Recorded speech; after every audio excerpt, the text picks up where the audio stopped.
19%. Qualcomm up 16%.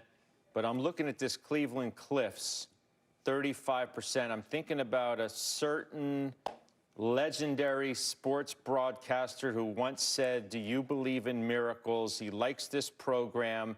He got fed up, I think, and got out of this at one point.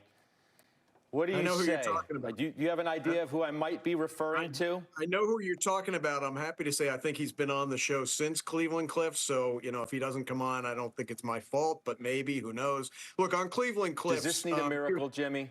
Do we need to believe in miracles again? It's down 35%.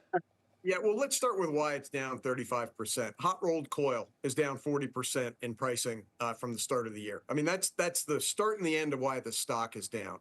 But here's where it gets interesting is what comes next for Cleveland Cliffs. They've spent the last several years really cleaning up their balance sheet, and they've really lowered debt. They've got a lot of cash. They're still generating cash. And the question is, and this is unanswered right now, what do they do with the cash? At the last quarter, they said they're going to buy back $1.5 billion of shares. And the CFO on the quarterly call said, "I'm doing it aggressively." Now, $1.5 billion is over 20% of the company. But since then, this hot rolled coil price decline has continued. The U.S. Steel, Nippon Steel deal is up in the air. And who knows? The U.S. Steel stock is not priced right now like that deal's going through. So maybe they're saving the cash and not buying back the shares so they can buy U.S. Steel.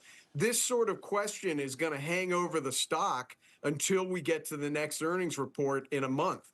But, hot rolled coil prices will go up, they will go down, they'll go up again. So that's not going to worry me. I think the question is, what are they doing with the cash on the balance sheet? Okay. And we're just going to have to wait until we get to the next quarter to find out. So, Rob, you were in the right utility at the right time. Vistra's up 23% in the